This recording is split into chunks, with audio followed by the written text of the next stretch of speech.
Hi, good morning guys, and welcome back. Today's video is going to be an expansion on my budget grocery week series, which is where I go to Dollar Tree with a set defined budget and I try to make a week's worth of dinners or a week's worth of meals. I have done two $10 ones, a $25 and a $35 one, and today I'm going to be expanding on that and doing shorter increments. So this is $10 to last 3 days, because sometimes you just have a few days and you just need to get through until your next paycheck. Or my ultimate goal is that if I make several of these, you can kind of stitch them together to come up with your own meal plans and kind of customize them to fit your individual situation. So with that being said, let me show you what all I got for $10 at Dollar Tree. So $10 will get you 8 items at Dollar Tree, which does require some forethought and a little bit of planning. So my Dollar Tree recently got eggs back in stock. I was very excited about that. 1 dozen medium eggs.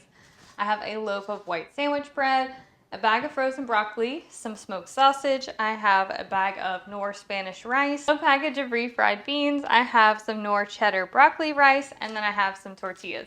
My goal with these meals is that they are reasonable, quick, and affordable. So I'm not going to be going through the process of like making my own bread or making my own tortillas. I do want to keep these very reasonable. Some of you may be looking at this Knorr rice and thinking that it would be more cost effective to just buy a bag of rice and season it yourself, but I don't like to assume that anyone has a lot of spices or pantry items on hand.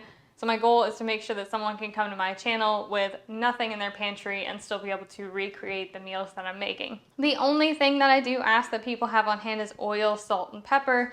And in this case, I think it is helpful to also have some sort of a kind of general purpose condiment. Like in my case, that would be hot sauce, just something that I would enjoy on most of these meals. For some of you, that might be ketchup, mustard, barbecue sauce. Whatever you have, I think hot sauce is generally my favorite kind of all-purpose condiment. While everyone's kitchen and living situation is unique, I'm going to be making all of these meals with just a skillet and a lid and a single burner on my stovetop. That way it is most universally accessible for most people. I understand that everyone's situation is different, but I hope that this encompasses a kind of wide variety of people. No fancy appliances, no oven, things like that. So let's go ahead and get started on our first meal. We have a couple of different options regarding our breakfast, but I am going to be making some egg sandwiches basically, and I'm going to be drawing some inspiration from Korean egg sandwiches and making them in a skillet. I think it's a really fun way to make a sandwich and present it in a little bit of a unique way. I'm going to set the bread aside for now. And I did already crack one of these eggs, but with 12 eggs, you could potentially have 4 eggs per day, or what I'm going to be doing is I'm going to be doing 3 eggs per day, and then I'm going to save 3 to make hard-boiled eggs for snacks. So, like I said, I already cracked 1 egg because I didn't turn my mic on earlier, so I had to re-record some of this. But we're going to crack 3 eggs into a bowl here. And I'm going to go ahead and scramble those. Season it to taste with salt and pepper. And to make our eggs a little bit more fluffy, you can add a little bit of water to it the same way that you would add milk to scrambled eggs. And now we can head on over to the skillet. And it is preheated. I am gonna brush it with just a little bit of oil. This is a non-stick skillet, but I always just feel more secure when it's got a thin layer of oil at the bottom. We are gonna pour in our egg mixture. Make sure that it covers the entire bottom. We're gonna go ahead and add in our slices of bread here. You're gonna flip them once, make sure that they're coated in the egg mixture. And then we're just gonna let this cook until the bottom is set like an omelet. I did go ahead and cover it with a lid so that it could kind of steam on the inside there. And once your eggs are pretty much set, which mine are still a little on the jiggly side, try to make sure it's not sticking to the bottom here. And all right, once we get underneath it, we're gonna attempt to flip this all in one go. There we go. All right. I'm surprised that that worked. And then you fold in all of your little extra edges on the sides here. And then we can just go ahead and fold up our little sandwich here. And look at that, egg sandwich in a skillet. And if you want to toast this up, just kind of let it cook, flip it around like a grilled cheese and let it get kind of brown on both sides to crisp it up. So here is the result of my skillet egg sandwich. I think it looks pretty good, but let's go ahead and give it a try. Considering this is 3 eggs and 2 slices of bread, I also feel like this is a really filling breakfast option for the 3 days. And my goal is to make sure that nobody goes hungry, even on a tight budget. So let's go ahead and try it. I'm gonna try it plain first. Of course, some cheese on this would be fantastic if you have that in the budget. Otherwise, it's really good. I mean, it's just eggs on bread, but the bread's nice and chewy from the egg that kind of soaked into it. It does have a nice crisp on it. And the scrambled egg kind of omelet is really fluffy and tender. I'm gonna do a little drizzle of hot sauce. Honestly, you can't go wrong just adding a little bit of condiments to it. I like mustard on my egg sandwiches. I know that might be a little weird. Feel free to use whatever you have on hand to kind of doctor this up so that you're not feeling like you're eating the same thing every day. I actually really enjoyed that breakfast despite how simple it may have appeared, but now we're gonna move on to our second meal, which is going to be a smoked sausage and broccoli rice skillet, or a cheesy smoked sausage and broccoli rice skillet. So I have my cheddar broccoli rice, I have some frozen broccoli which has been thawed, and of course I have my smoked sausage here. Really simple prep work to be done, but I am just going to be dicing up my sausage. Next up we have our bag of broccoli, and Dollar Tree broccoli is not the best. I'm going to be totally honest with you guys. It's very hit or miss. Sometimes you get a lot of stem pieces and sometimes you get a good bit of florets. It looks like this bag is pretty decent, but you do get a lot of kind of big stem pieces. So if you're not a fan of stem pieces, you might want to shop for your broccoli elsewhere if you have the means to do so. But one way that I find to make it a little bit more palatable is just to go through and like chop all of these stems down into smaller pieces. Again, Dollar Tree is not the best place to buy frozen broccoli, but if it's all you've got, then it's totally fine. You just have to do a little bit of extra legwork to make it more palatable. So we are back over at our skillet. I have a splash of oil in there, and I'm going to start by sauteing my sausage and my broccoli.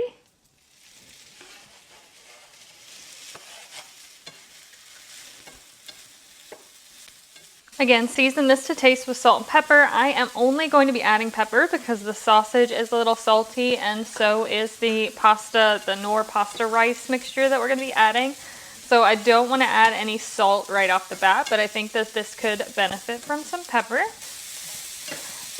So an important thing to remember is that color is free flavor. Even broccoli has natural sugars in it, so it caramelizes, and the smoked sausage gets a nice brown on it too. Once I am happy with the caramelization, I'm going to go in with 2 cups of water and my cheddar broccoli rice side. Give that all a stir to mix it all together. Once it starts to boil, I'm going to reduce my heat down to low. I'm going to cover with a lid, and I'm just going to let this simmer for about 7 to 10 minutes. Here is my completed sausage and rice skillet. I'm going to split it up between 3 containers. I am doing this meal prep style for a couple of reasons. 1, it's simpler, just kind of pre-portioning everything out. 2, so that you can see the full spread of all the food that I prepared for $10 at the end of this video. So it's going to be about 1.5 cups per serving. And to some of you that may not seem like enough, but I want to point something out real quick. I haven't made all the sandwiches yet. But this loaf of bread, I only need to use a few more slices to make 2 more sandwiches. So half of the loaf of bread is not being used for the breakfast sandwiches. So if this doesn't seem like it would be filling enough, you can supplement it with some bread or some toast to fill it out a little bit further. This is the smoked sausage, cheddar, and broccoli rice skillet, and we're gonna give it a try now.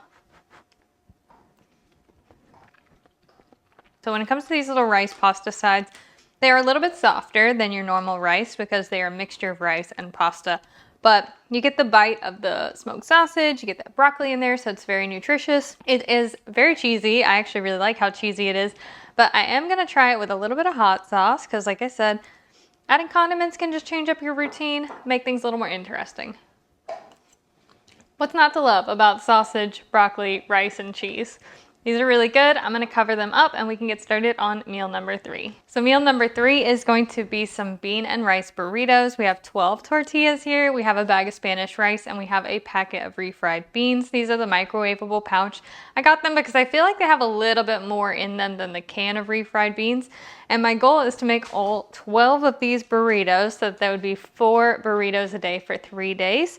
So I'm gonna cook up my Spanish rice. Now you can use the pre-cooked Spanish rice. The reason I got this is because technically once it's cooked, you end up with about 3 cups of cooked rice as opposed to the pouch of rice, which only comes with 2.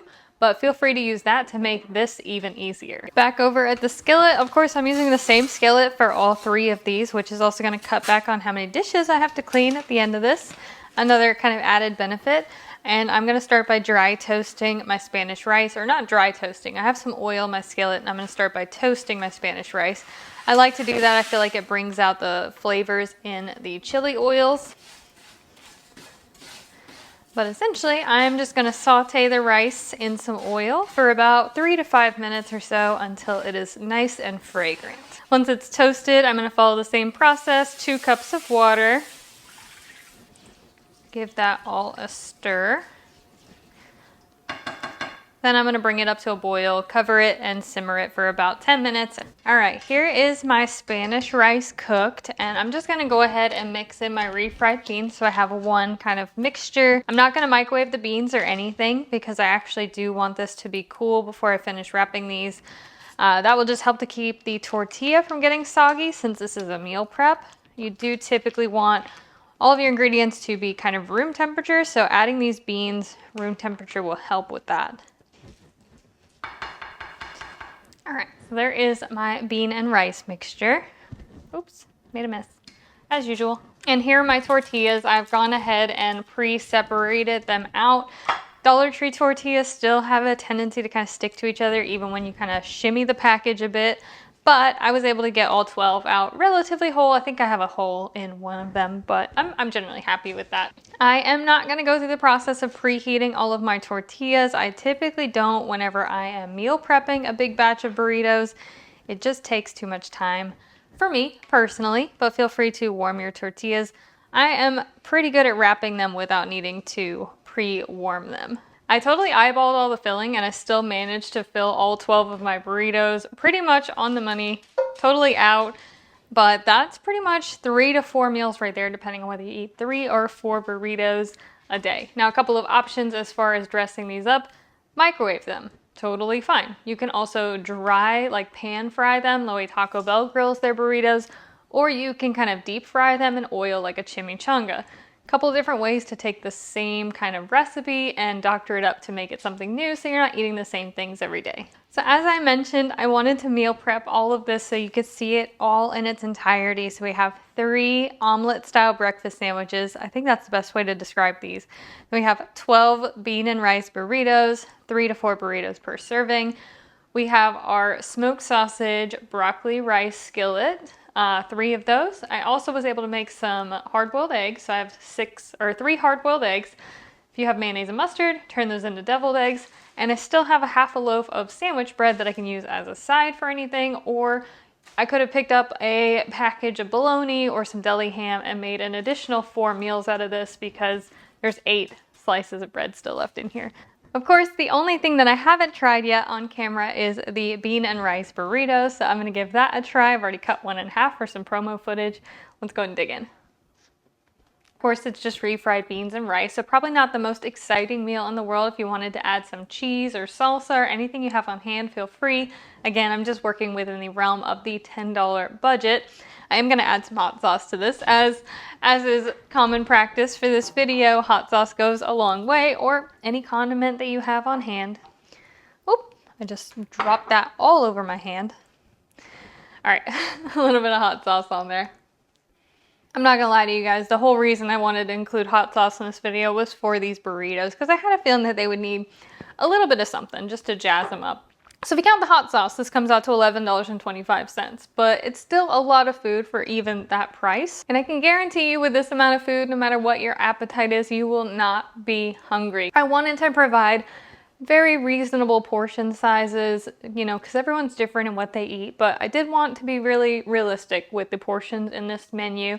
And I hope it's helpful. I hope you guys enjoyed this video. I hope you are having a fantastic day, and I will see you again soon.